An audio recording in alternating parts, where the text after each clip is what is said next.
Eu queria que você já abrisse a Bíblia em Lucas 4, que é onde a gente vai ler o primeiro texto.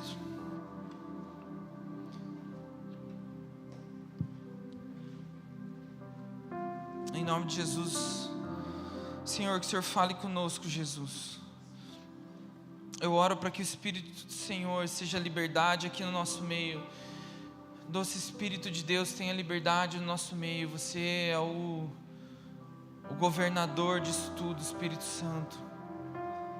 Que você conduza as coisas da maneira que você deseja, Espírito Santo. Eu oro para que você toque o coração dos meus irmãos. Eu oro para que você toque o meu coração, para que os nossos olhos sejam abertos mais uma vez. Eu oro, Espírito Santo, para que você toque a mente dos meus irmãos, a minha mente. Eu oro por espírito de revelação, espírito de conhecimento de Cristo. Que nesse dia, mais uma vez, ao falar do seu nome, Jesus, o Senhor mesmo seja glorificado. Que o seu nome seja exaltado, que o Senhor seja visto mais uma vez. Que mais uma faceta do Senhor seja revelada a nós, e o nosso coração se incline mais uma vez ao Senhor, ao seu propósito, ao seu plano, às suas coisas, porque só o Senhor é digno de todas as coisas. E nós nos rendemos a você, Jesus, nós rendemos ao governo do Espírito Santo nesse dia. Faz o que você quiser, Espírito Santo, nos conduza da maneira como você deseja. Essa é a minha oração. Faça o que você quiser, Espírito Santo, porque nós precisamos de você. Nós desejamos a sua presença e nós honramos a sua presença, Jesus, nesse lugar, para a glória do seu nome. Então a gente vai ler, irmãos, Lucas capítulo 4. Nós vamos ler a partir do versículo 16.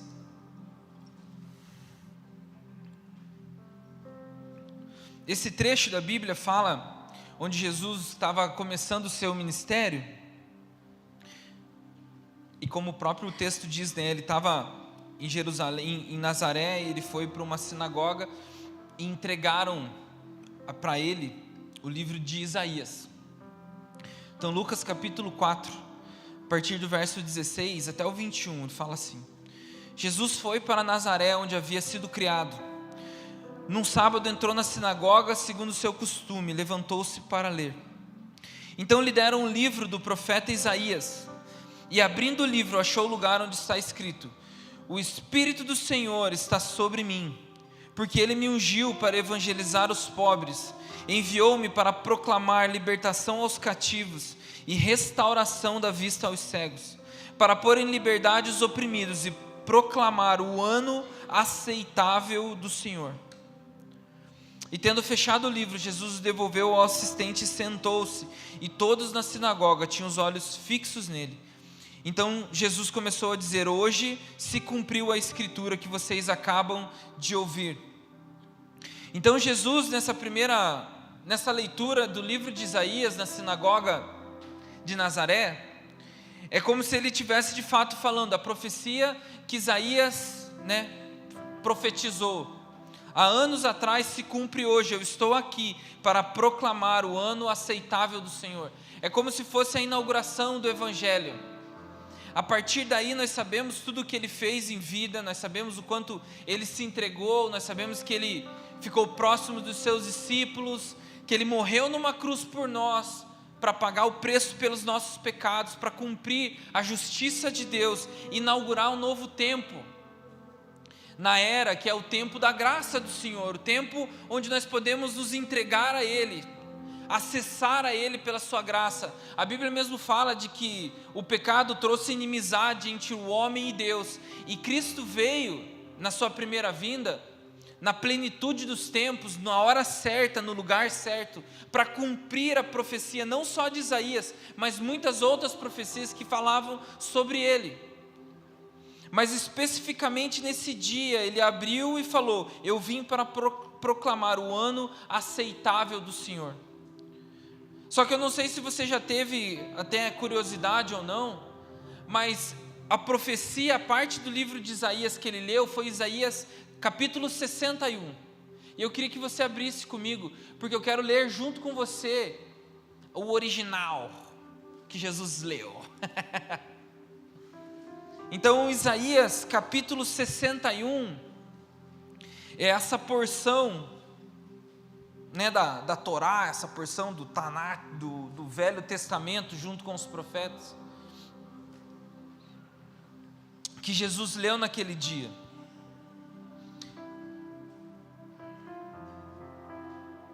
E é interessante que eu também não sei se você já leu, né, Isaías 61, talvez você não tenha passado corrido por esse texto, mas Jesus ele leu essa profecia só até uma parte. Então Isaías 61, a partir do versículo 1, ele fala exatamente o que Jesus leu, óbvio, né? O Espírito do Senhor, Deus, está sobre mim, porque o Senhor me ungiu para pregar as boas novas aos pobres, enviou-me a curar os quebrantados de coração, e proclamar libertação aos cativos, e pôr em liberdade os algemados, e apregoar o ano aceitável do Senhor. Mas a profecia continua. Então, depois de falar que ele veio para pregar o ano aceitável do Senhor, ele fala, e o dia da vingança do nosso Deus, a consolar todos os que choram, e a pôr sobre os que choram em Sião uma coroa em vez de cinzas, óleo de alegria em vez de pranto, manto de louvor em vez de espírito angustiado. E eles serão chamados carvalho de justiça, plantados pelo Senhor para a sua glória. Mas especialmente, Jesus parou em um pedaço dessa profecia. Por quê? Porque apesar de que, ainda os profetas, apesar de terem profetizado sobre Jesus e sobre a vinda do Messias, você concorda comigo que a revelação da palavra de Deus, ela é uma revelação progressiva. À medida que o tempo ia passando, as próprias profecias iam se completando. E quando Jesus veio, ele mesmo começou a ensinar os seus discípulos a respeito de coisas que nem os profetas conseguiam entender. E Paulo ele vai dizer que existia um mistério que foi escondido ao longo do tempo, que era justamente a entrada dos gentios no plano do Senhor, que éramos nós. E um outro ponto que muitos profetas profetizaram, mas não ficava claro, era de que a vinda do Senhor, ela teria 2 momentos. Só que quando Jesus, abrindo o livro de Isaías, abrindo o rolo do profeta Isaías lá em Nazaré, e ele para essa profecia onde ele fala, o ano aceitável do Senhor, nós hoje temos o entendimento de que ele parou aí porque o dia da vingança do nosso Deus ainda não veio. Mas se nós temos a certeza de que a primeira profecia se cumpriu na vinda de Jesus na terra, sem dúvida nenhuma, o resto da profecia irá se cumprir. Ou seja, vai haver um dia onde será o dia da vingança do nosso Deus. Um dia onde Ele vai consolar os que choram. Um dia onde Ele vai estabelecer o seu reinado sobre a terra. E nós não conseguimos interpretar completamente a Bíblia. E não que eu tenha feito isso, não é isso que eu estou querendo dizer, mas todas as profecias que falaram sobre Jesus são inúmeras. É muita coisa para a gente poder ler um único texto e falar, nesse único texto está contido todas as coisas. Então, juntando as profecias, juntando aquilo que o Novo Testamento já nos diz, nós temos certeza, falando a respeito inclusive de Apocalipse, que é o livro que João escreveu, nós sabemos que o Senhor voltará mais uma vez, e Ele reinará sobre nós, aqui na terra. Então, se nós tivemos uma primeira vinda, onde era o ano aceitável do Senhor, e nós temos uma segunda vinda, que é onde vai ser exercido a justiça de Deus, e o governo eterno do Senhor, nós estamos vivendo no meio destes 2 acontecimentos. A primeira vinda já aconteceu, a segunda vinda nós estamos aguardando. Então nós estamos aqui na terra agora, 2000 anos depois de Jesus já ter pisado uma vez aqui, e a história do Senhor está simplesmente passando. Nós estamos vivendo a nossa vida, nós estamos trabalhando, nós estamos constituindo família, nós estamos estudando, nós estamos vindo na igreja, nós vamos nas nossas reuniões caseiras, nós conversamos com as pessoas, nós criamos os nossos filhos à medida em que a história do Senhor vai passando. Mas o fato é de que todo esse plano já foi desenhado desde a consumação, desde o início de todas as coisas. Existe um plano do Senhor que vai se cumprir. Parte dele já se cumpriu, como nós lemos, e parte ainda está desenrolando, mas nós estamos nesse intervalo. E irmãos, se os discípulos, logo depois que Jesus morreu, ressuscitou e ele foi aos céus para preparar um lugar para nós, eles já começaram a viver as suas vidas tendo essa expectativa de que, como se fosse rapidamente, eles viriam de volta, Jesus voltando para a terra, para cumprir o restante da profecia que ele mesmo falou. Jesus foi muito claro, e no período em que ele estava com os discípulos, ele deixou claro de que ele voltaria, de que era necessário de que ele morresse, para cumprir o que ele precisava fazer na primeira vinda, mas também deixou claro de que ele voltaria de volta. Só que nós estamos 2000 anos depois disso, muito tempo depois de que os discípulos já tinham algo dentro deles falando: cara, eu acho que ele vai voltar a qualquer momento, então eu vou viver a minha vida pensando na segunda vinda do Senhor, então eu vou acelerar o que eu puder, eu vou me gastar no que eu puder, eu vou perseverar naquilo que o próprio Jesus me ensinou, porque logo ele está voltando, e nós estamos a 2000 anos depois. Então é inevitável que nós estamos mais próximos dessa segunda vinda, mais próximos desse dia onde o Senhor voltará à terra, e Ele exercerá juízo sobre a terra, e Ele reinará sobre a terra. Junto com essa volta de Jesus do juízo, vai encerrar esse período da graça de Deus e da misericórdia que vem sendo derramada sobre nós abundantemente. E eu queria que você abrisse em Mateus capítulo 24, porque nesse capítulo Jesus explicou para os seus discípulos coisas que iriam acontecer, que apontariam para essa segunda vinda.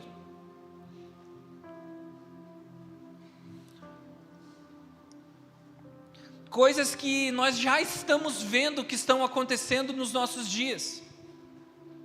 Então Jesus deu um alerta para que os discípulos entendessem o momento em que eles estariam para viver, ou seja, não só os discípulos, os 12, mas nós como discípulos do Senhor, nós precisaríamos ser alertados para coisas que aconteceriam e apontariam para a segunda vinda. Ou seja, Jesus quer falar assim: olha, algumas coisas irão acontecer no tempo de vocês, e vocês precisam entender o que está acontecendo, porque vocês vão precisar se mover de uma maneira a corresponder com as coisas que estão acontecendo. Então, em Mateus 24, a partir do versículo 3, fala assim: Jesus estava sentado no Monte das Oliveiras, quando os discípulos se aproximaram dele, e em particular lhe perguntaram: diga-nos, quando essas coisas vão acontecer? Que sinal haverá da sua vinda e do fim dos tempos?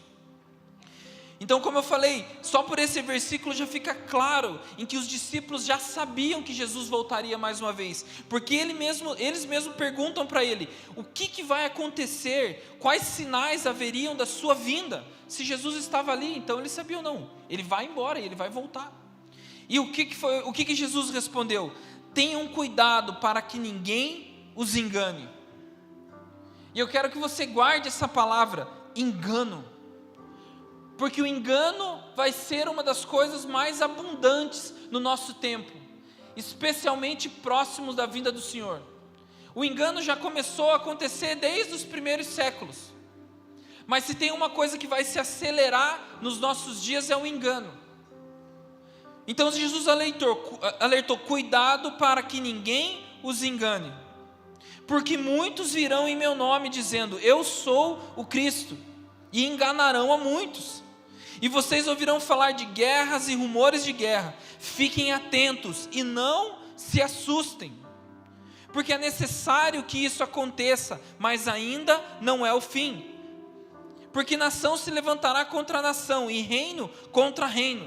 Haverá fomes e terremotos em vários lugares, porém todas essas coisas são o princípio das dores.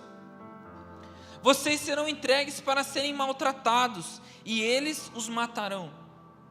Vocês serão odiados por todas as nações por causa do meu nome. E eu queria falar, irmãos, você sabe que os discípulos, a não ser João, todos eles morreram martirizados. A Bíblia não diz isso. A Bíblia não fala de como acabaram os dias deles, mas os historiadores da época contam como que os discípulos morreram, e todos foram martirizados, à exceção de João. E olha como a palavra de Deus é tão maravilhosa, como a gente precisa colocar toda a nossa fé de fato no que está escrito lá. Porque você lembra da conversa que Jesus teve com Pedro? Depois que ele morreu, ressuscitou, apareceu para Pedro. Você sabe, Pedro tinha negado Jesus 3 vezes, ele tinha voltado à sua profissão antiga, que era de pescador. Jesus pede, avisem a Pedro, eu quero falar com Pedro. E aí ele encontra Pedro lá na praia, ele estava fazendo um peixinho, um pão tostado para Pedro. Pedro vai conversar com ele, ele tem uma conversa: Pedro, tu me amas? Você lembra desse texto? Pedro, tu me amas? Pedro, tu me amas? Ele pergunta 3 vezes, Pedro fala: sim, Senhor sabe como eu te amo, tipo, mais ou menos, né? Porque ele tinha acabado de negar Jesus 3 vezes, mas ele fala: Pedro, cuide, apacente as minhas ovelhas. E aí Pedro pergunta para ele: mas e quanto a... Ele fala assim, antes, né? Jesus fala para Pedro: você vai ter uma oportunidade, mais uma vez, de honrar o meu nome e de morrer por mim. E ele fala: e você estenderá os braços. E com isso, a Bíblia mesmo deixa muito claro de que esse era um sinal de como Pedro morreria. E nós sabemos que Pedro foi crucificado também. E a história conta, os relatos contam de que Pedro, na hora de ser crucificado, ele fala que não era digno de ser crucificado como o Senhor Jesus, e ele pede para que ele seja crucificado de cabeça para baixo. Mas enquanto ele está tendo essa conversa com Jesus, a primeira coisa, nós já sabemos que se cumpriu mais uma profecia, mais alguma coisa que Jesus falou. E aí ele fala: mas e quanto a esse? Ou seja, João estava atrás deles caminhando, ouvindo, sei lá. Sei que João não queria perder nada. Então ele saiu, Jesus saiu para dar uma volta com Pedro e ele estava junto. E aí Pedro fala: mas e quanto a este? E aí Jesus fala: mas o que te importa saber dele? O que eu tenho para ele é para ele. Mas e se ele ficar até a minha volta, qual que é o problema? O que você tem com isso? E nós sabemos quantas revelações João teve no Apocalipse. João, ele presenciou, mesmo que no Espírito, de alguma maneira, que nós não sabemos explicar exatamente, a volta de Jesus. Ele falou, ele teve que ver isso, os anjos precisaram explicar para ele o que acontecia, para que ele tivesse deixado para nós em Apocalipse. E esse mesmo João foi o único cara que não morreu. E naquele diálogo você consegue entender que mais ou menos Jesus deixa isso claro entre as linhas. Eu digo, não morrer martirizado.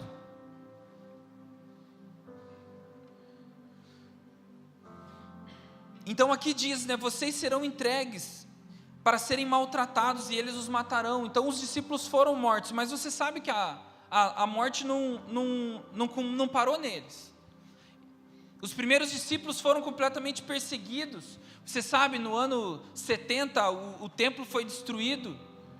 Os judeus começaram a ser perseguidos. Depois ele fala: porque muitos virão em meu nome dizendo eu sou Cristo, enganarão a muitos.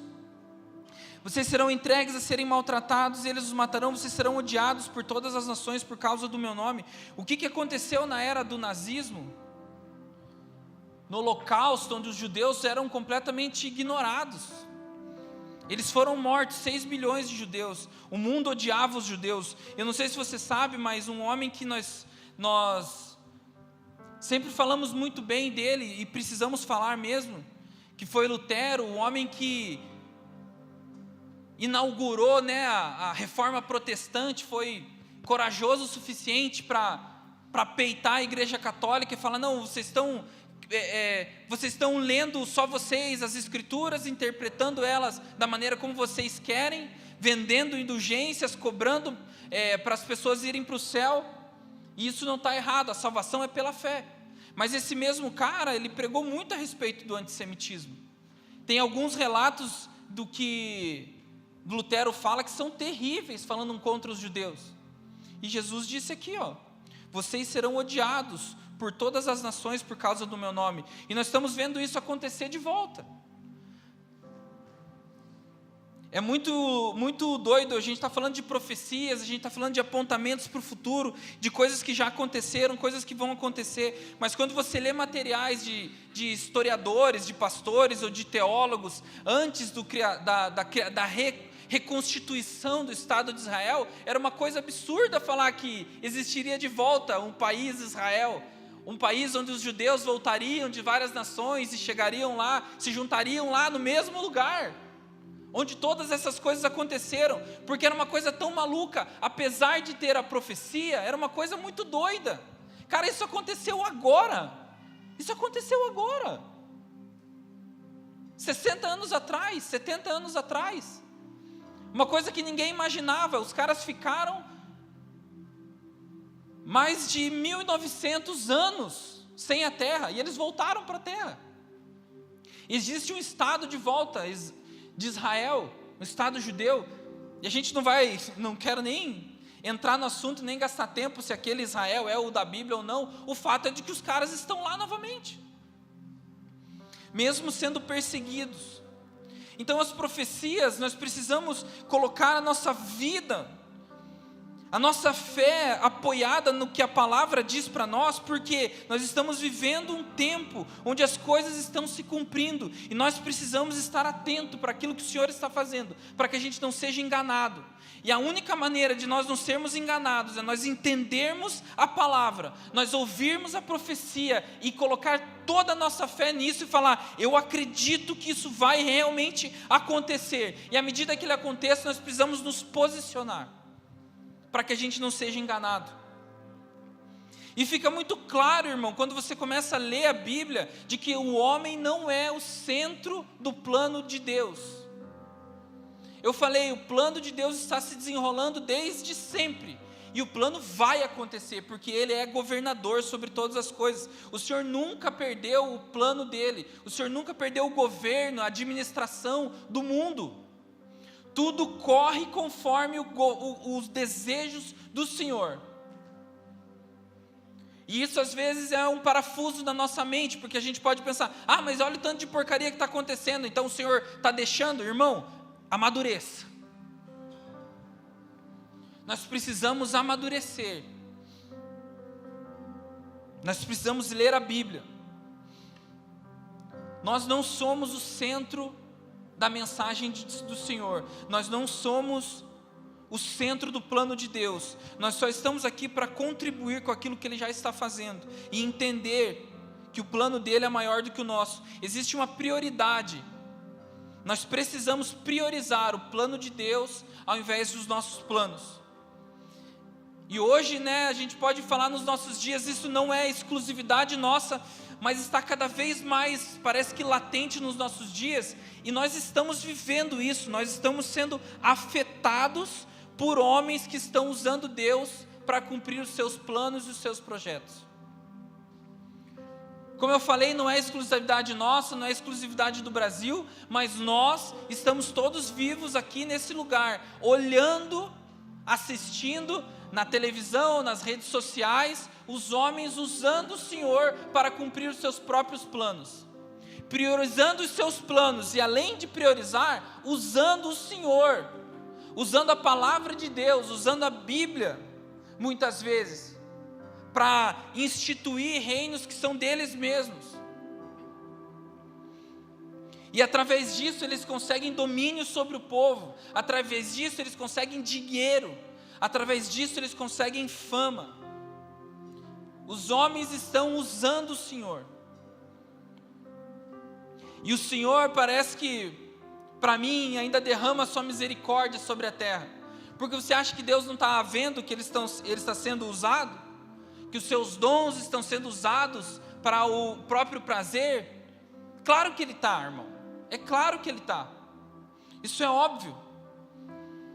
Mas da mesma maneira que ele leu aquela profecia de Isaías até um pedaço, nós ainda estamos num momento em que a graça de Deus está sendo derramada, e a misericórdia do Senhor está sendo derramada sobre a terra, para que as pessoas tenham tempo para se arrepender. E um dia isso vai terminar. E aí a profecia de Isaías vai continuar. Vai vir o dia do juízo do Senhor. E todas as pessoas que fizeram isso vão ser julgadas.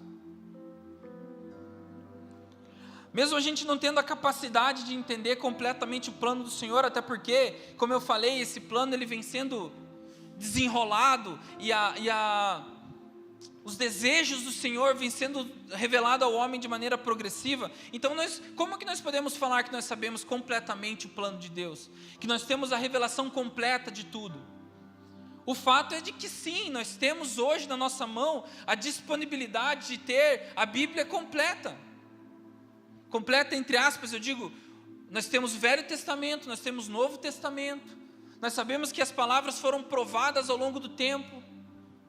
Nós sabemos que todos os livros, as cartas que foram estabelecidas como palavra de Deus foram provadas ao longo daqueles que no início andaram com Jesus e depois daqueles que ouviram a palavra diretamente deles. Então nós temos à disposição hoje de Gênesis a Apocalipse. Então nós temos uma revelação que é maior do que a revelação que já teve no passado. As profecias já estão sendo cumpridas. Nós temos uma parcela maior de cumprimento de profecias, como eu acabei de falar, por exemplo, Israel voltando para sua terra. Então a gente não pode falar que nós temos a revelação completa, mas é muito fácil a gente saber que o plano do Senhor, ele é maior do que o nosso. De que a prioridade da nossa vida precisa ser o plano de Deus e não os nossos planos. Mesmo que a gente não tenha ainda a revelação completa de tudo o que é. Nós precisamos nos entregar, nós precisamos nos submeter e falar: Senhor, mesmo eu não entendendo completamente tudo o que você fará, do jeito que você fará, eu só quero corresponder. Nesse momento em que eu estou vivendo, eu quero me submeter a você e que o seu plano se cumpra em mim. Jó, no capítulo 42, no versículo do 1 ao 5, fala assim: Então Jó respondeu ao Senhor e disse: Bem sei que tudo podes e nenhum dos teus planos podem ser frustrados. Tu perguntaste: Quem é esse que sem conhecimento encobre os meus planos? Na verdade falei do que eu não entendia, coisas que são maravilhosas demais para mim, coisas que eu não conhecia. Disseste: escute, porque eu vou falar. Farei perguntas e você me responderá. Eu te conhecia só de ouvir, mas agora os meus olhos te veem. Você conhece a história de Jó, provavelmente, aquele homem que sofreu muitas coisas. Ele era um homem justo diante de Deus e mesmo assim o Senhor deixou que o inimigo tocasse na sua família, nas suas coisas e nele mesmo. A única coisa que o Senhor não deixou é que ele fosse morto. Então a gente pode até pensar: poxa, mas que injustiça, né? Jó era o cara mais justo da terra e mesmo assim passou por tudo o que passou. Mas aqui a gente vê o resultado disso: eu te conhecia só de ouvir, mas agora os meus olhos te veem. O final das coisas sempre é melhor do que o começo. Mas como eu vou falar aqui, e a gente lendo as profecias, as coisas precisam piorar para depois melhorar. Todas as profecias apontam para um tempo pior até que Jesus volte. Ele falou isso em Mateus 24. E a gente vê muitas vezes isso acontecendo. Então nós precisamos nos arrepender muitas vezes de usar Jesus para os nossos planos.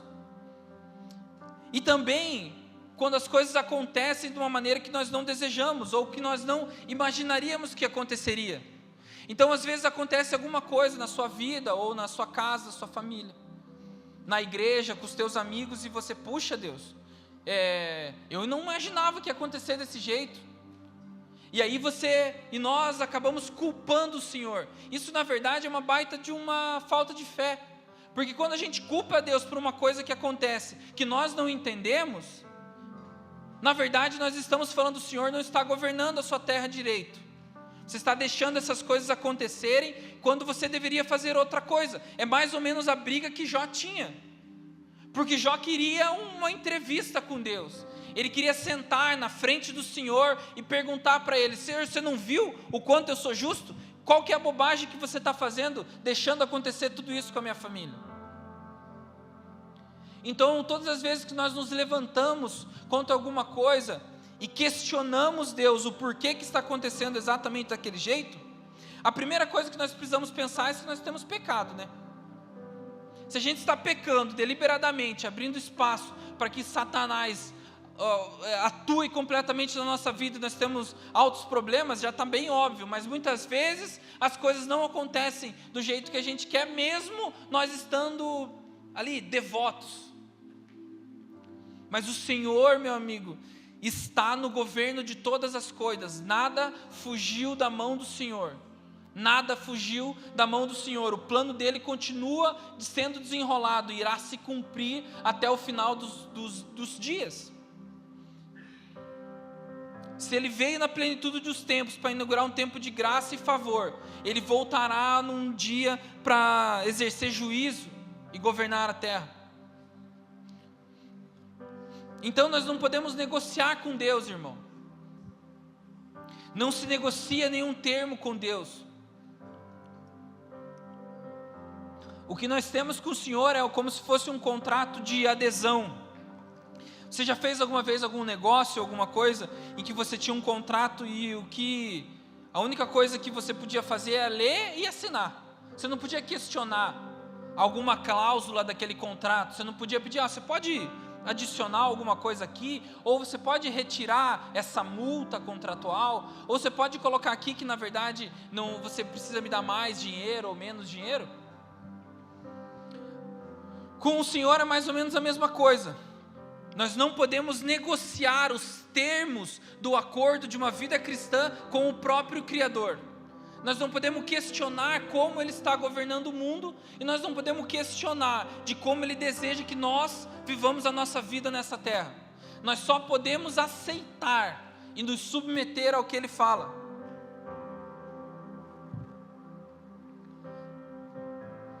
E lendo a Bíblia nós podemos entender como que vão ser os nossos dias.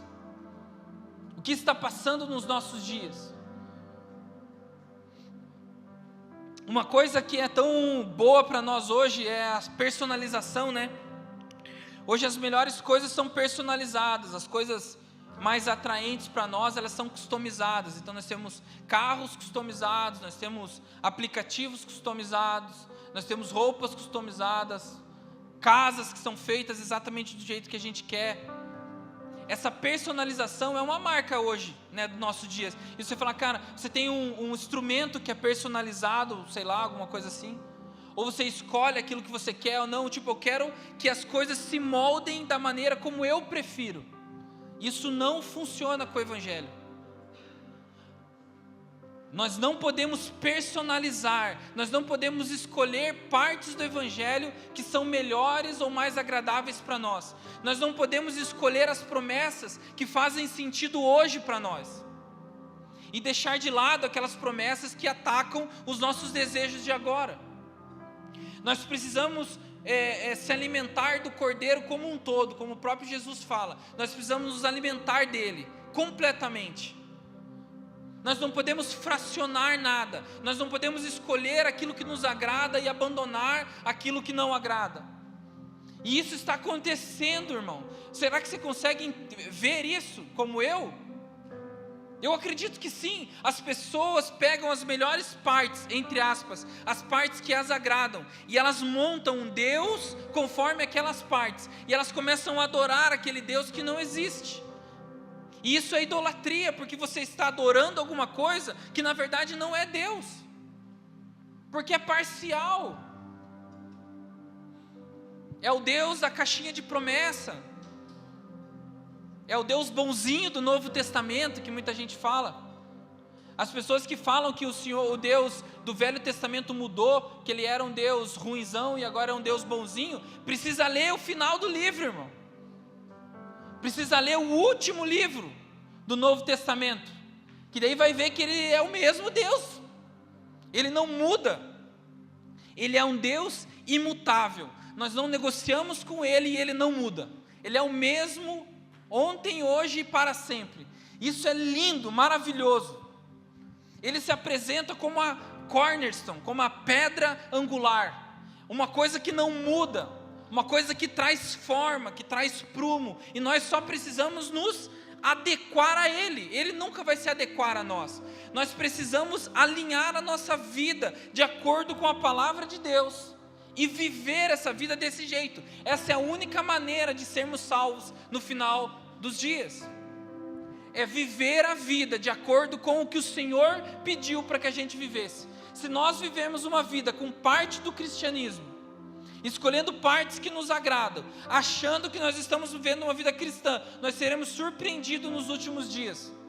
Porque muito possivelmente, ao invés de ouvir a maravilhosa frase do entra no gozo do seu Senhor, nós ouviremos a frase, afasta-se de mim, porque eu não te conheço.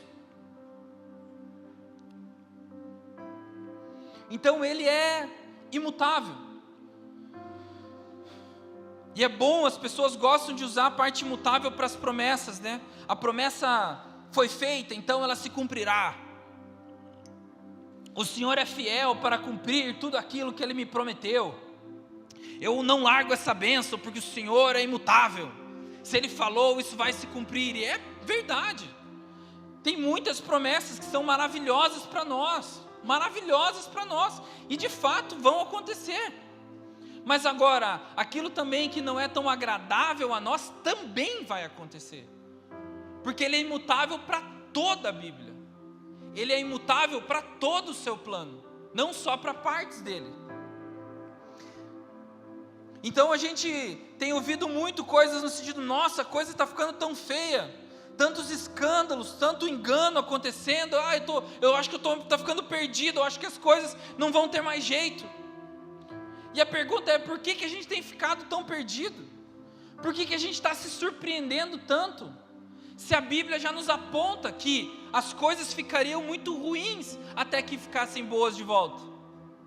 Os tempos seriam muito maus. O homem seria mau, já era, desde o pecado, inimigo de Deus.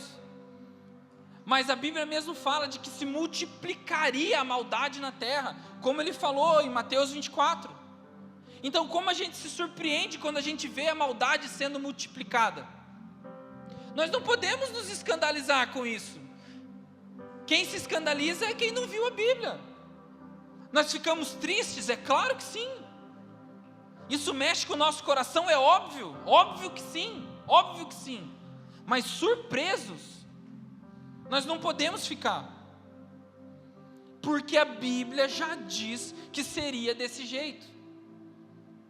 Os dias serão maus. E ficarão mais maus. A Bíblia fala que no final dos tempos a escuridão se aumentaria.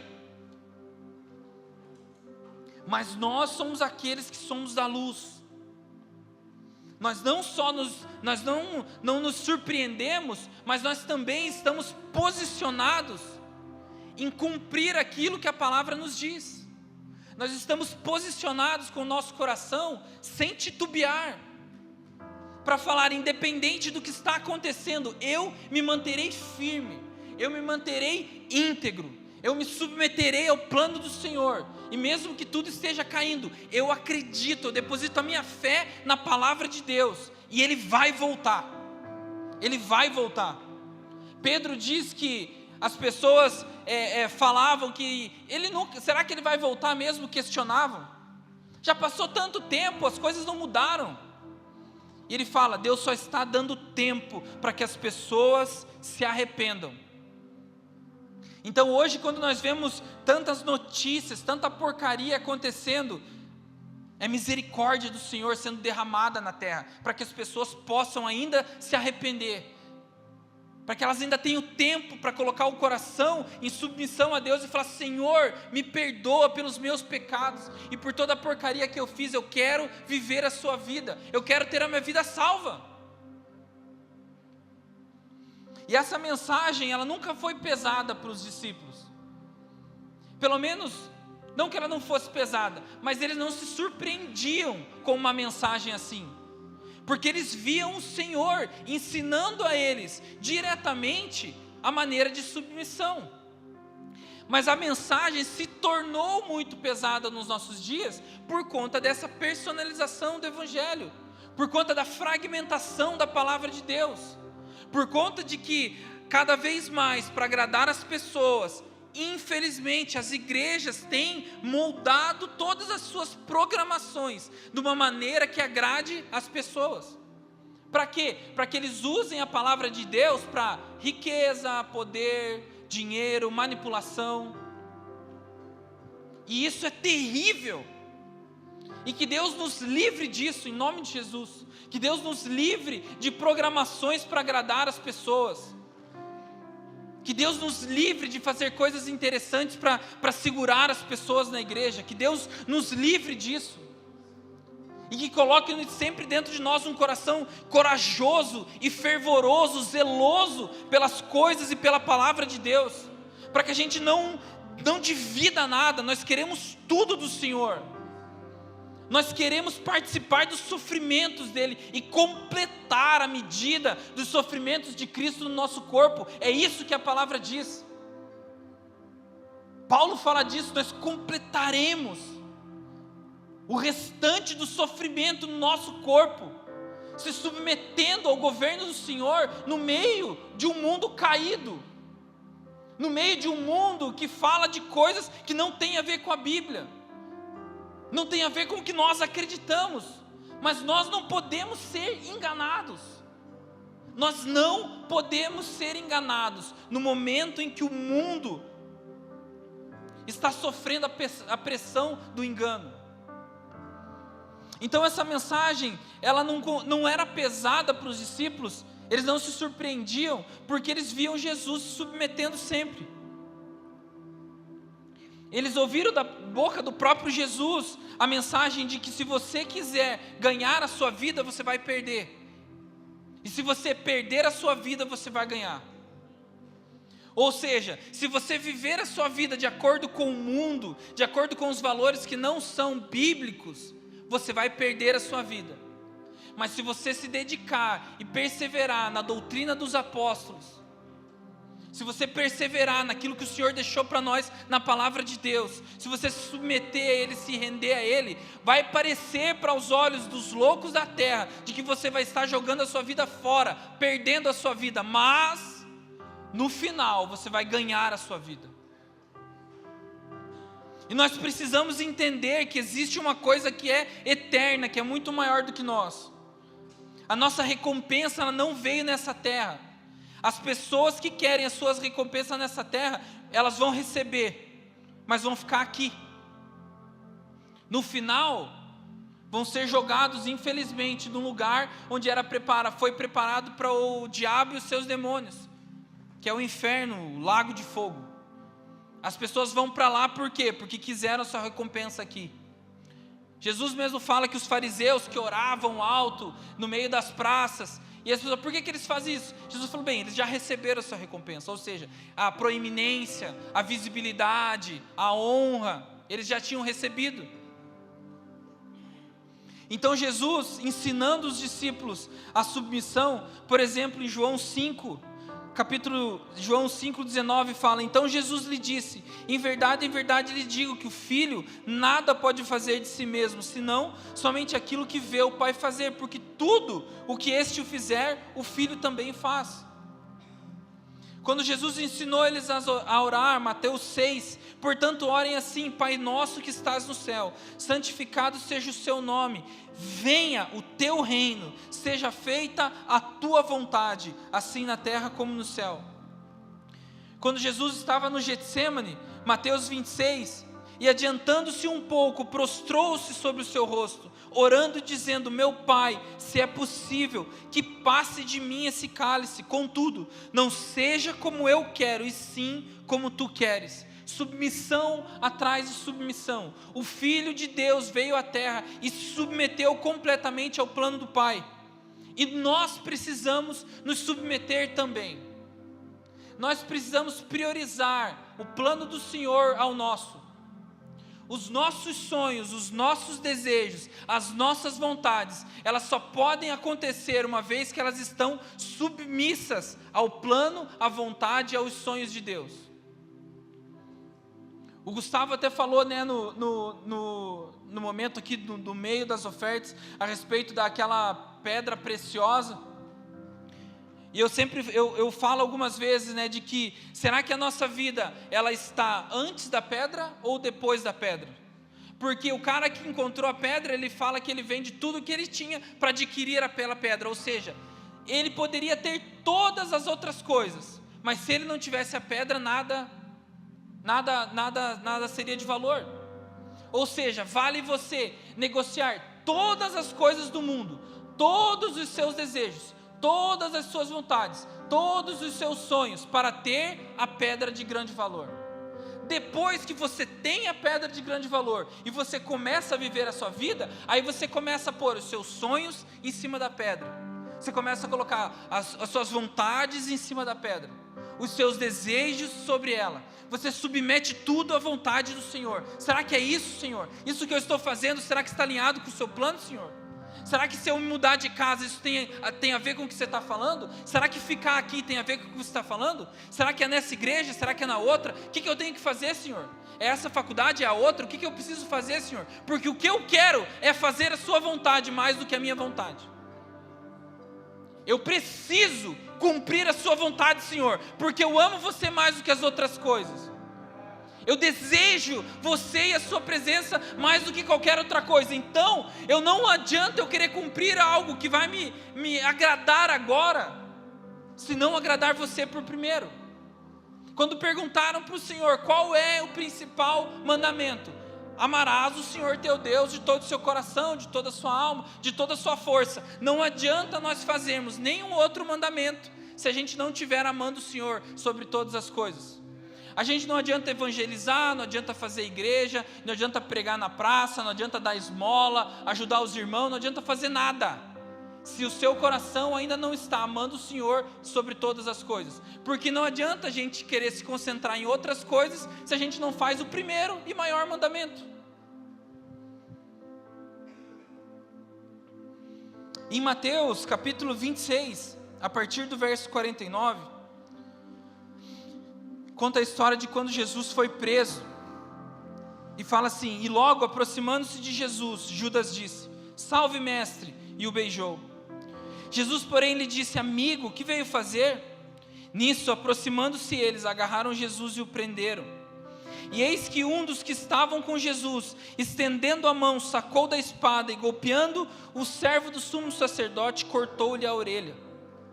Então Jesus lhe disse: coloque a espada de volta no seu lugar, pois todos os que lançam mão da espada, a espada perecerão. Ou você acha que eu não posso pedir ao meu Pai, e Ele me mandaria nesse momento mais de 12 legiões de anjos? Mas como então se cumpririam as escrituras que dizem que assim deve acontecer? Ora, o nível de conhecimento de Jesus, do nosso mestre, daquele que nos salvou, ele disse: como se cumpririam as escrituras? Como aconteceriam as coisas que já foram previstas, se eu aqui lutasse pela minha vida? Você sabe a história, irmão? Pelo menos eu acredito que saiba. Os discípulos por algum tempo tentaram dissuadir Jesus de morrer.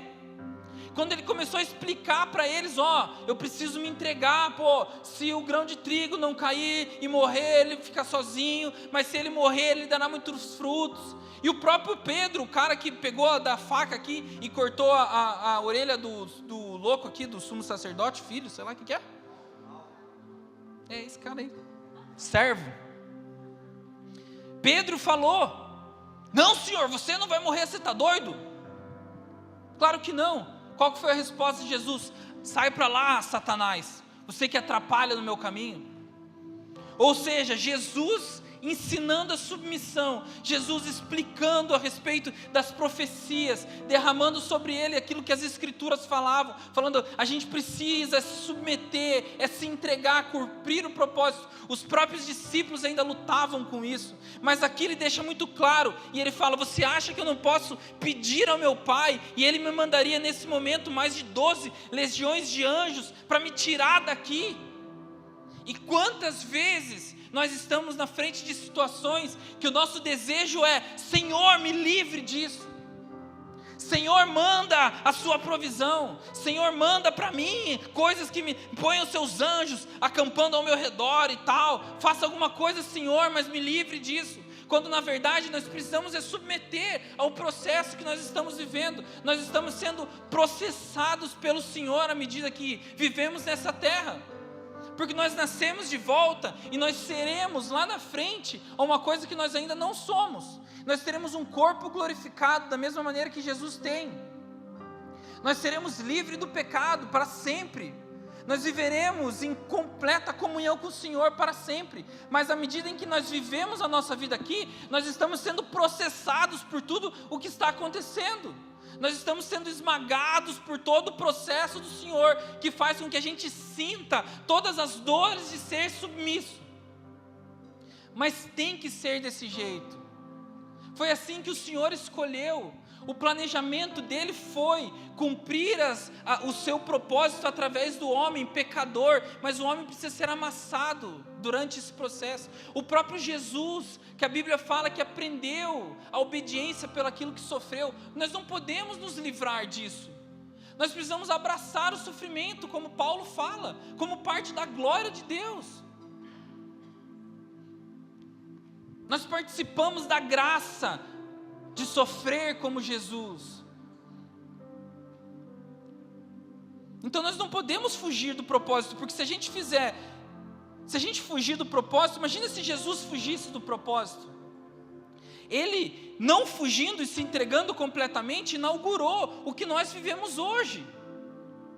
Ele abriu um novo e vivo caminho através do seu sangue, morrendo pela cruz. Ele não foi pego de surpresa aqui, irmão.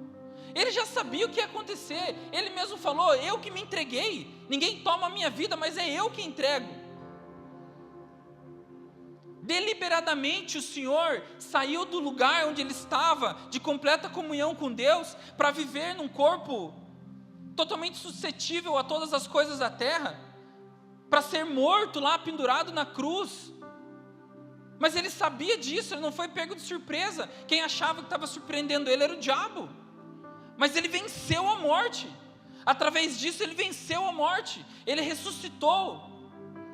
O nosso Deus é esse Deus que, além de ter sido entregue à morte, ele ressuscitou. Todos os outros deuses aí, profetas que morreram, estão mortos, enterrados. O nosso é o único que está vivo.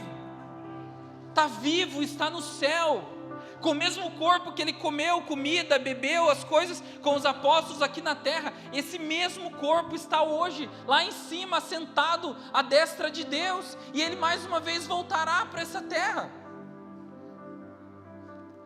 Então, se o próprio Senhor se entregou ao plano, e através do que ele fez, ele trouxe vida a todos nós, como nós que estamos lutando pela nossa própria vida não podemos nos entregar? Cada um é responsável pela sua própria vida. Mas se a gente quiser segurar a nossa vida, nós vamos perder. Nós precisamos colocar fé completamente nas palavras de Jesus e entender: se eu quiser guardar a minha vida, eu vou perder a minha vida. Você pode ganhar a sua vida nessa terra, você pode desfrutar de coisas boas, de dinheiro, de passeios e tal, mas no final você será lançado num lugar preparado para o diabo e os seus demônios. Meu Deus! Nós não podemos colocar isso em xeque. Nós não podemos dar espaço de que nós perdemos a nossa própria vida quando a gente não se entrega como Jesus se entregou.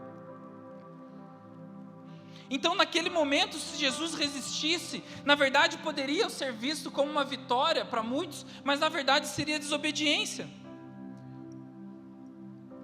Então, muitas vezes, quando a gente esperneia, quando o plano do Senhor está se cumprindo sobre nós, na verdade nós estamos sendo obedientes. Quando nós pedimos para que Ele nos livre do fogo da provação que vai vir de dentro da casa, a Bíblia fala disso. Não se espantem quando vier o fogo da provação de dentro da própria casa, mas o Senhor começará o julgamento pela sua própria casa. Mas o que Jesus também sabia é que, se entregando naquele momento, é de que a hora da sua vingança ainda não tinha chegado, mas chegará, porque Ele conhecia a palavra. Por isso eu digo, nós precisamos conhecer a palavra, e isso que vai nos segurar contra o engano. Naquele momento, Satanás achou que estava vencendo, mas não estava, porque Jesus sabia do plano.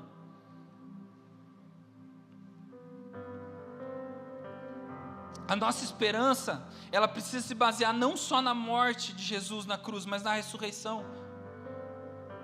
Porque nós também precisamos crer que não só nós morreremos para as coisas desse mundo, mas nós também ressuscitaremos no último dia. E isso é real, irmão. Se você tem a ideia de que o céu é essa coisa abstrata, essa coisa que você voa, tipo fantasma, Gasparzinho, não, irmão, não. Jesus foi um cara real que viveu aqui na terra, foi morto em conjunto dos romanos com os sacerdotes, foi posto dentro lá de uma tumba, mas no terceiro dia esse lugar se abriu, e ele voltou dos mortos, e ele andou nessa terra com corpo de carne e osso, que é diferente do nosso, mas tinha carne e osso, comia e bebia. Ele andou por essa terra, apareceu para 500 pessoas, vivo nesta terra, vivo nessa terra, e os discípulos viram ele, com aquele mesmo corpo ressurreto, subindo aos céus. E a promessa é que da mesma maneira em que viram ele subindo aos céus, nós veremos ele voltando dos céus. E os pés dele pisarão essa terra mais uma vez, mas aí é para não sair mais daqui. É para inaugurar um reino de justiça e retidão e de amor do Senhor, onde ele julgará as nações e regerá elas com cetro de ferro. Então é real, irmão. Nós viveremos com o Senhor aqui, nessa mesma terra. Aqueles que não estiverem naquele dia, onde terão os seus corpos transformados num piscar de olhos, ressuscitarão dos mortos e ganharão um novo corpo glorificado e reinarão com o Senhor aqui nessa terra, fisicamente. E a partir disso o Senhor vai começar a restaurar a ordem de todas as coisas, porque todas as coisas foram reduzidas à inutilidade, como a própria Bíblia diz. Então nós temos um corpo perecível que não era para ter, da mesma maneira que a natureza já geme, querendo que as coisas aconteçam. Você vê o tanto de desastre que está acontecendo no natural. Para mim é a terra se contorcendo, já não aguentando mais ser reduzida à inutilidade por conta do pecado. Então ele voltará fisicamente para essa terra, nós reinaremos com ele. Ele estará sentado num trono real, lá de dentro de Jerusalém, e os povos precisarão ir até lá, prestar cultos para ele, e ele governará todas as nações. Os justos herdarão, e os ímpios serão punidos. Deus não muda, mas o homem muda sempre. Essa que é a grande verdade. Nós mudamos muitas vezes. Ele não abre mão dos seus valores, mas o homem abre. Por isso que o engano vai ser a marca dos nossos dias. Porque quem não tem conhecimento e fé na palavra de Deus vai ser levado como as ondas levam, de um lado para o outro. E uma hora vai estar preocupado com uma coisa, outra hora com outra, uma hora está querendo fazer justiça com isso, outra hora está querendo salvar as pessoas de tal lugar, uma hora está salvar aquele, uma hora está querendo fazer aqui. E sabe, tem uma história de quando a Babilônia invadiu Jerusalém e levaram cativo várias pessoas para lá. Ela mexe muito comigo porque o Império Babilônico ele invadiu Jerusalém no momento em que Jeremias era o profeta, né? E naquele momento onde claramente o mundo estava, o mundo daquela época, eu digo aquela cidade, aquele país, Israel, aquele povo, estava sendo oprimido e os babilônios estavam conquistando ele. Os profetas falavam: não, está tudo bem, vai dar tudo certo, relaxa, vai dar tudo bem. E Jeremias profetizava contra o povo, porque ele sabia que o povo tinha pecado e o juízo de Deus viria sobre o povo. Então, como nós temos visto hoje pessoas querendo amenizar as coisas, não, está tudo bem, não, vai dar tudo certo, nós conquistaremos o mundo, nós conquistaremos todas as esferas, nós dominaremos as coisas, nós precisamos governar. O Senhor nos chamou para ser cabeça e não cauda, aquela história furada. Nós não vamos conseguir resolver o problema da terra, irmãos. A única pessoa que pode resolver o problema da terra é Jesus, e Ele precisa voltar logo, porque a terra está ficando cada vez pior.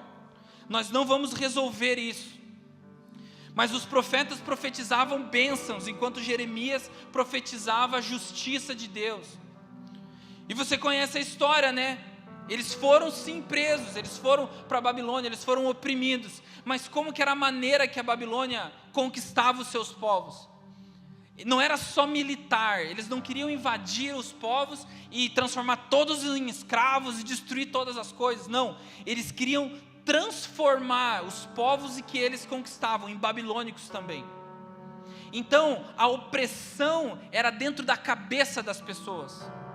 Tanto que, você sabe, né, Daniel e os seus amigos foram tirados de Jerusalém, foram levados para a Babilônia, ofereceram para eles do banquete do rei, depois ofereceram para eles para que eles adorassem os deuses babilônicos, ou seja, ofereciam várias coisas boas para que eles falassem, não, é melhor ser babilônico do que ser judeu, é melhor honrar e adorar os deuses da Babilônia do que o único Deus, Yahvé, que fez tantas coisas. Então eles iam conquistando, eles iam enredando as pessoas, de dentro para fora, conquistando as pessoas, até que elas se tornassem babilônicos também. E o engano vem disso. Da mesma maneira que a Babilônia entrava dentro da cabeça daqueles homens naquele período, hoje o mundo quer entrar dentro da nossa cabeça, dentro do nosso coração, seja dentro da igreja, seja na faculdade, seja na empresa, seja em qualquer lugar. O mundo tem as suas regras que estão ficando cada vez mais rígidas, e aqueles que não se enquadram começam a ser excluídos, cancelados. E nós, como cristãos, nós precisamos nos manter firmes como o Senhor é. E não deixar que o mundo nos transforme nisso. Não deixar que esses valores do mundo entrem dentro de nós. E a gente seja conquistado da mesma maneira como aqueles homens foram. Pelo menos alguns deles, né?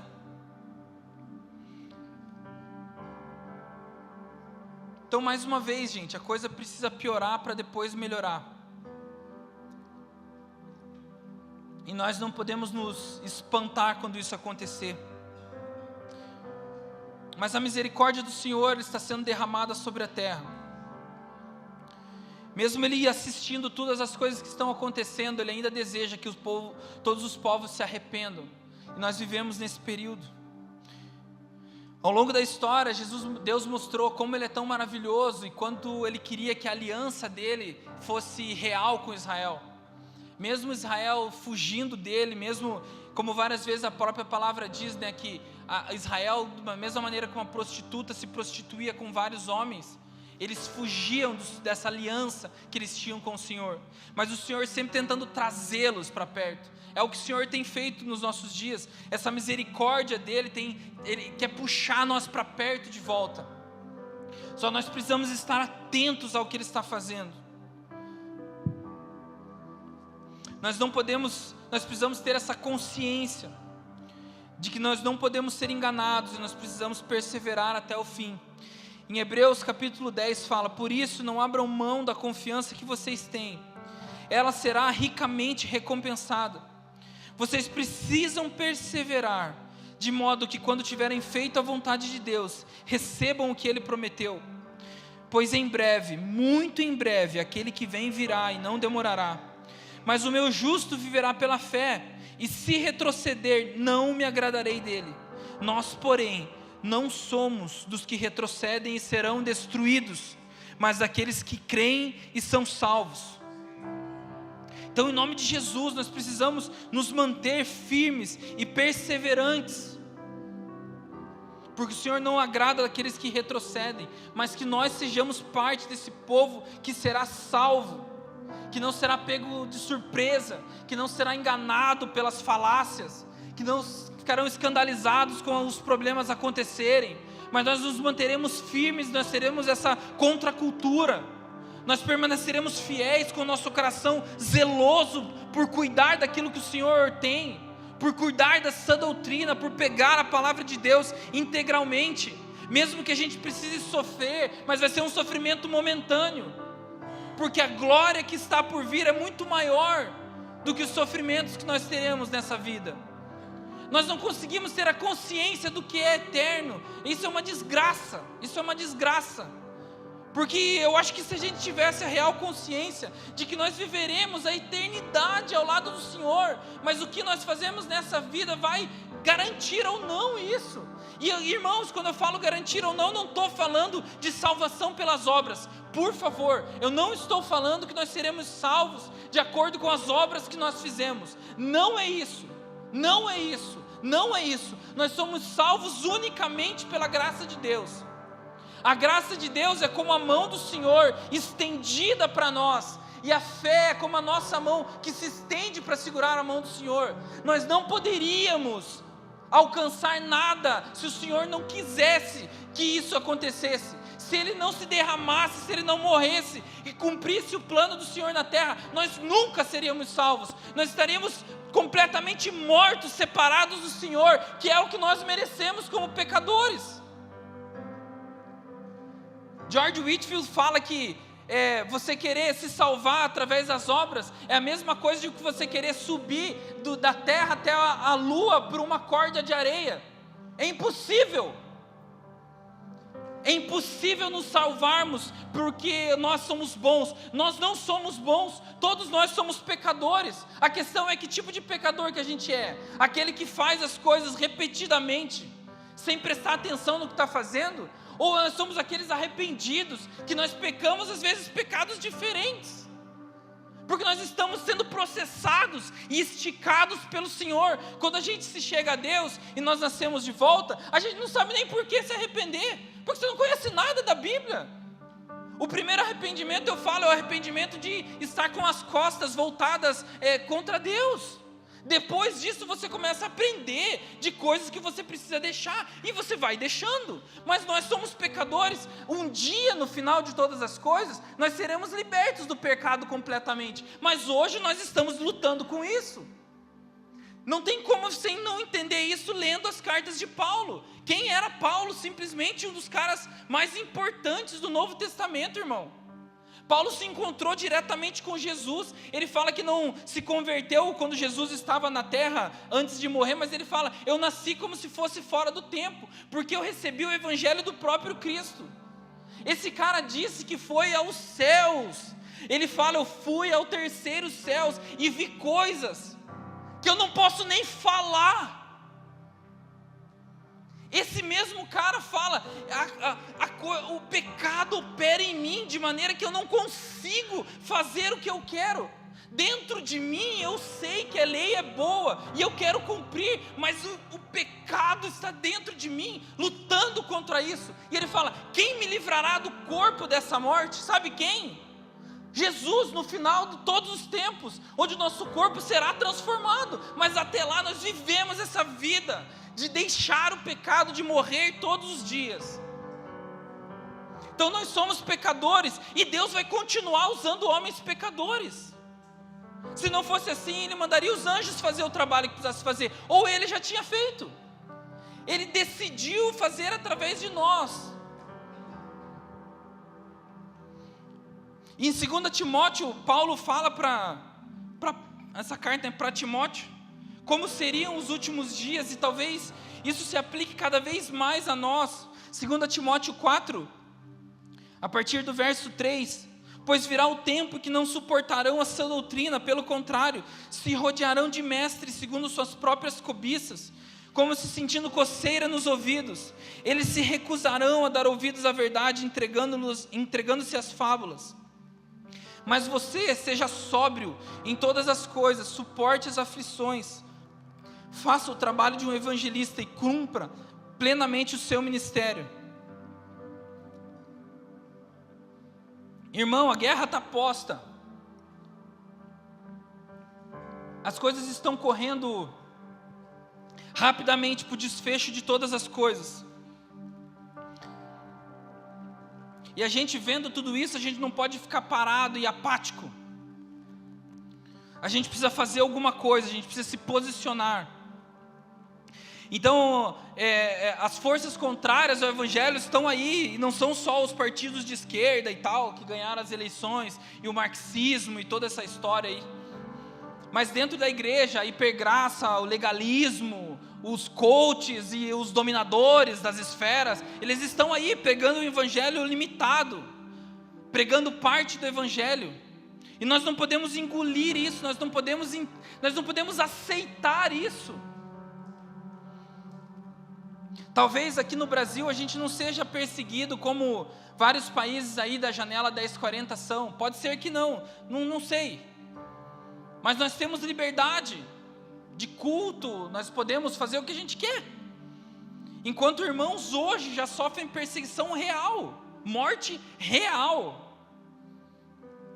A gente teve aqui até semana passada o nosso módulo da escola falando da missão de Deus, das missões, né? E como tem aumentado cada vez mais os povos que estão perseguindo realmente os cristãos.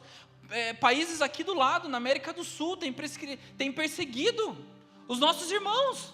Será que a gente é tão bom assim? Sei lá, que Deus não falou que não. No Brasil não. No Brasil eu não vou deixar porque eles são muito bons. Eles têm o carnaval e é tão bom. Então eu vou fazer com que eles não sejam perseguidos. Eles são tão bonzinhos. Vou preferir fazer isso com outras pessoas. Disso a gente não reclama daí com Deus, né? Que coisa. A gente acaba reclamando só das coisas que a gente vê, né? Que nos atinge. O fato é de que, de alguma maneira, de um jeito ou de outro, as coisas estão passando sobre nós. E às vezes, irmão, eu posso ser louco para falar isso, mas às vezes, se a gente tivesse umas perseguição aí, a nossa igreja poderia ser até melhor um pouco. Porque talvez a gente pudesse se aproximar um pouco mais desse evangelho mais real. Porque daí, aqueles que ficam, tipo, meio vai, não vai, numa hora da perseguição já iam para o lado errado mesmo, logo de uma vez, pronto, a gente já sabe quem é quem. Então isso seria uma coisa boa, não seria? E a gente não ia mais precisar ter que ficar conversando com as pessoas, que era ou não era, conversinha fiada, né? Falta de paciência, às vezes a gente fica com raiva, irmão. Então se viesse o pau fechando mesmo, às vezes seria até bom. O problema é que nós sofreríamos, né? Mas, e de verdade, deixa eu falar uma outra coisa. E também, irmão, isso aí é uma opinião minha, então você não precisa nem... Mas eu vou falar, estou aqui com o microfone, falaram que eu sou até pastor, né? Então, vocês vão ter que me engolir. Mas, sabe, eu pensando no meu coração, de verdade, abrindo o meu coração aqui. A gente teve, vocês, né, sabem daquele cara que foi pregado na cruz, certo? O bandido que estava do lado de Jesus, né? Jesus estava no meio, né? 2 bandidos. E um deles falou... Um estava, você é o filho de Deus, então por que você não sai daí, né? Jesus pode ter pensado, cara, já me fizeram essa mesma pergunta lá atrás, né? No Getsemane, mas eu não vou sair. E aí o cara falou, cara, o outro falou, o que você está falando, cara? O cara não fez nada, nós fizemos para estar aqui, mas ele não. Então, ou seja, ele depositou a sua fé no homem que estava sendo pendurado do lado dele. E Jesus falou, né, hoje ainda você estará comigo, né, no meu reino e tal. Ou seja, aquele cara foi salvo, talvez, quanto tempo? 1 hora depois? Ele foi crente por meia hora, 1 hora talvez, não sei. E quando a gente olha a vida de Paulo, que viveu anos e anos e anos e anos sendo perseguido, se lascando, né, levou paulada, foi açoitado, foi arrebentado com vara, sofreu naufrágio, pedrejado.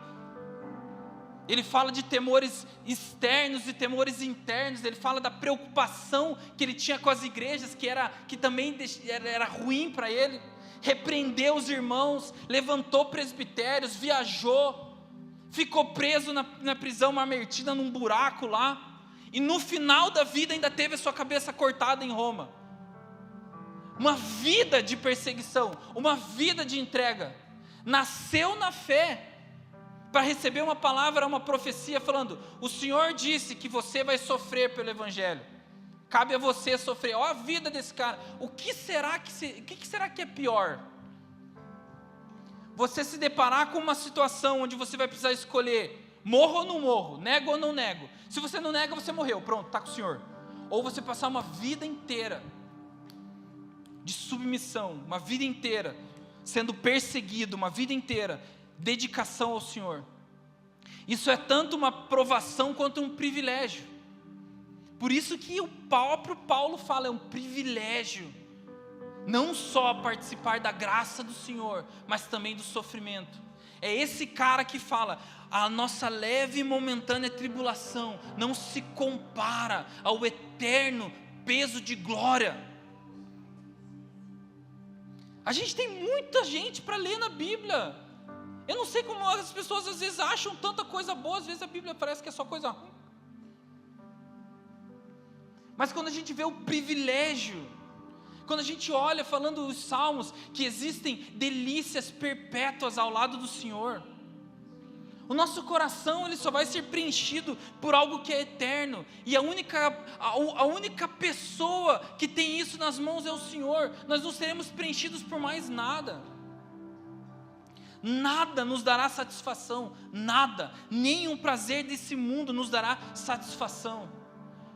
Como C.S. Lewis fala, né, se você não encontrou na terra alguma coisa que te dê satisfação, provavelmente é porque você não foi feito para essa terra. O que livraria a gente desses desastres? O que livraria a gente de toda essa porcaria? Só Jesus. E nós precisamos clamar nesses dias para que o Espírito Santo, que ficou na terra por nós, seja cada vez mais ativo no nosso meio, no nosso coração. Porque como em João 16 fala, quando Ele vier, Ele convencerá o mundo do pecado, da justiça e do juízo. Do pecado porque eles não creem em mim, da justiça porque eu vou para o Pai e vocês não me verão mais, e do juízo porque o príncipe desse mundo já está julgado. A nossa única solução é Jesus, irmão. Nós não resolveremos o problema da terra, por mais bonzinhos que a gente seja. A gente pode ser oprimido pelo inimigo, mas Deus está agindo. Nós podemos ser ajudados pelo inimigo e Deus continua agindo. Nós podemos ser expulsos da nossa casa e Deus está agindo. Nós podemos ganhar casas novas e o Senhor vai continuar agindo. O plano dele se cumprirá, independente se a gente queira ou não. Mas Ele nos convida com amor e misericórdia a participar de tudo isso, nos entregar a Ele, nos submeter a Ele, para que a gente venha ter uma recompensa eterna, que é muito maior e superior do que qualquer privação e perseguição que nós podemos sofrer aqui. Mateus 10 fala: não temam os que matam o corpo, mas não podem matar a alma. Pelo contrário, temam aquele que pode fazer perecer no inferno, tanto a alma quanto o corpo. Se a gente tem que temer alguma coisa, é o próprio Deus. Se a gente tem que ter medo de alguma coisa, é do próprio Senhor. Porque as pessoas podem fazer muitas coisas para nós e para nossa família, infelizmente. Mas nós precisamos temer aquele que pode nos lançar eternamente no lago de fogo. Ah, mas essa é a vontade dele? Claro que não. Nós estamos no período da graça, nós estamos no período da misericórdia. Mas aqueles que se rebelam contra isso, só sobra duas coisas, irmão. Não precisa nem escolher para Deus. Porque se você não escolhe para Ele, só tem uma outra opção. A outra opção é lago de fogo.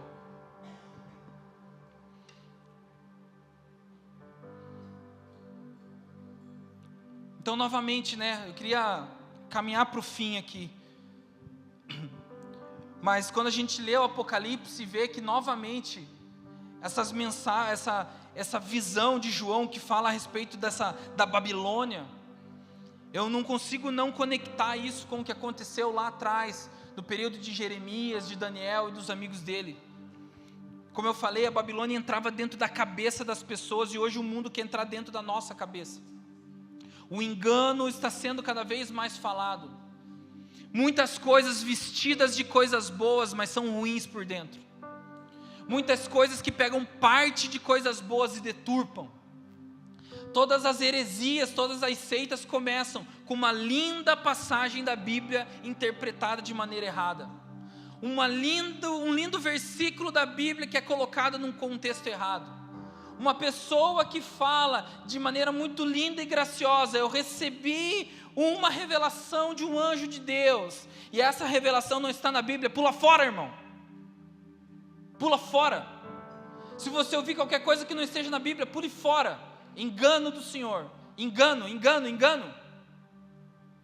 Não deixe entrar na sua cabeça. Não deixe o mundo te falar o que você tem que fazer.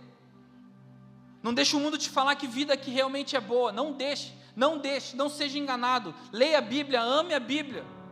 A maneira mais palpável de se conectar com Jesus é você pegar a sua Bíblia, que é a palavra de Deus. A Bíblia fala que Jesus, em João, começa falando sobre isso. Ele era o verbo de Deus, que estava com Deus e veio à terra. Ele é a própria palavra de Deus. Nós precisamos amar a Bíblia. Em Apocalipse, capítulo 17, fala de um período inaugurado, que são o período das taças, que é o período da ira do Senhor, o período onde será derramado sobre a terra a ira do Senhor. O Apocalipse ele é dividido em selos, trombetas e taças. Essa é a cronologia do Apocalipse, do final das coisas. O final são as taças, é a ira. E quando João vai descrever isso, ele fala que um dos 7 anjos que tinham 7 taças, e ele começa a ter uma visão muito diferente de uma prostituta, de um dragão, uma coisa que ele não conseguia descrever exatamente como era. Mas no versículo 5 ele fala: na sua testa estava escrito um nome, um mistério: Babilônia, a grande, a mãe das prostitutas e das abominações da terra. Essa marca da besta, irmão, para mim está muito claro. São as pessoas que tiveram a sua mente completamente contaminada pelo mundo e estão vivendo os valores completamente invertidos, segundo a Bíblia. Mas no final, nos dias de hoje, nós que vivemos esse mundo de ponta cabeça, onde quem perde ganha, onde quem ganha perde. E eu queria ler mais 2 textos para a gente encerrar. Eu queria que você abrisse comigo, por favor, em Apocalipse capítulo 22. Nós começamos falando de que Jesus, o Evangelho, ele veio na primeira vez para inaugurar esse período da graça, onde ele morreu por nós, e pelo seu sangue nós temos um novo e vivo caminho. Nós podemos se assegurar a ele, colocar a nossa fé em prática e sermos salvos pela graça de Deus e não pelas nossas obras.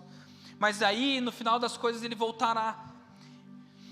E Apocalipse capítulo 22 fala, a partir do versículo 8: eu, João, sou quem viu e ouviu essas coisas.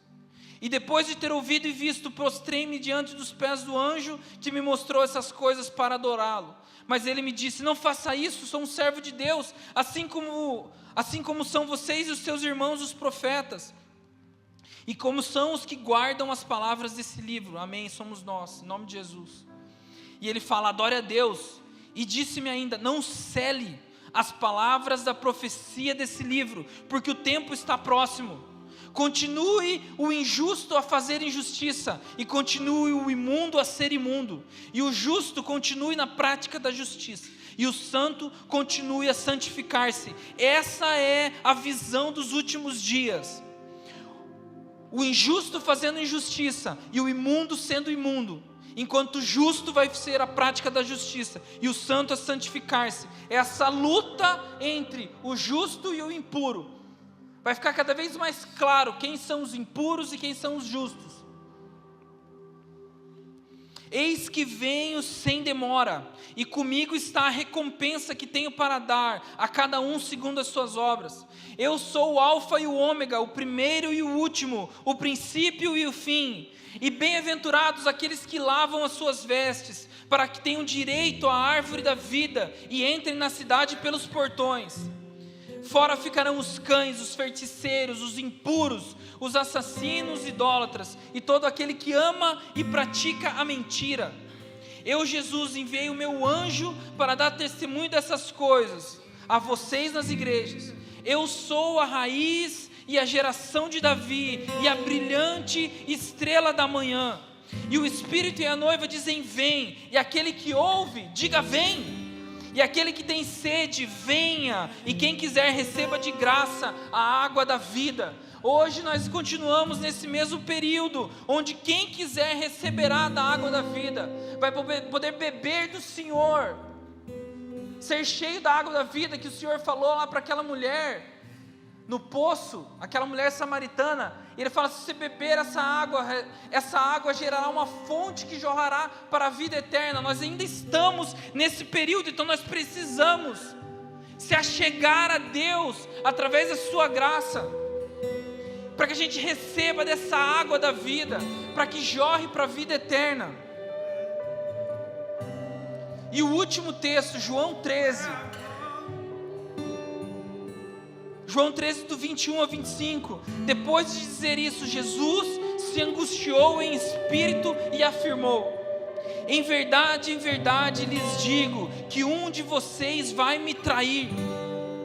Então os discípulos olharam uns para os outros, sem saber para quem ele se referia. Ao lado de Jesus estava reclinado um dos seus discípulos, aquele a quem ele amava. Simão Pedro fez um sinal a este para que perguntasse a quem Jesus se referia. Então aquele discípulo, reclinando-se sobre o peito de Jesus, perguntou: Senhor, quem é? Essa pergunta que João deixou clara que Jesus fez: alguém vai me cobrir, alguém vai me trair. Ele fala: Jesus, quem é? Nós temos que fazer essa pergunta: Senhor, quem é? Mas será que não sou eu?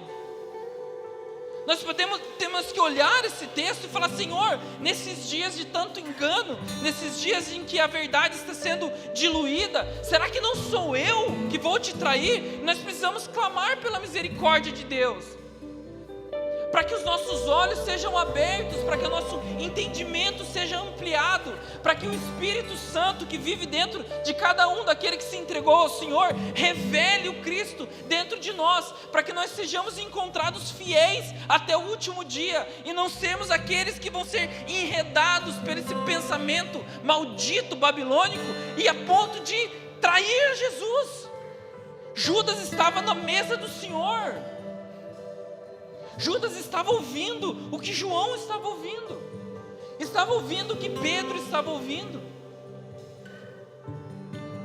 Irmãos, eu queria te convidar que você levantasse, mas que você se colocasse nesse lugar de oração. Veja a sua vida, olhe como estão as coisas.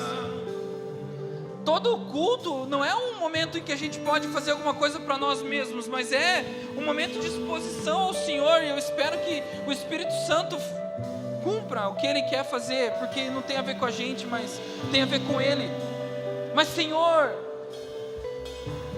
Jesus, eu oro, Senhor, Espírito Santo, eu te peço, venha trazer entendimento, abra os nossos olhos mais uma vez, abra o nosso entendimento mais uma vez. Espírito Santo, traga em nós a revelação do Cristo, do Jesus crucificado e ressurreto. Nós não queremos te trair, Senhor. Nós queremos ser daqueles que não retrocedem. Nós queremos ter o coração cheio de zelo, zelo pela casa do Senhor, que consome o nosso coração e nos mantém firmes e fiéis diante de você, Senhor. Nós amamos você, Jesus, e queremos cumprir o seu propósito. Ajuda-nos a submeter-nos à sua vontade, Jesus. Ajuda-nos, Jesus. Ajuda-nos, Jesus. Nós dependemos da sua presença. Nós necessitamos da sua presença. Venha, Jesus. Venha, Jesus, por favor. Venha, Jesus. Espírito Santo, age no nosso meio. Espírito Santo, nos leva à convicção do pecado, da justiça e do juízo. Jesus, o alvo da minha adoração, motivo da minha devoção, meus olhos fixos estão em ti. O alvo da minha adoração, motivo da minha devoção, meus olhos fixos estão em ti. Da minha adoração, motivo da minha devoção, meus olhos fixos estão em ti.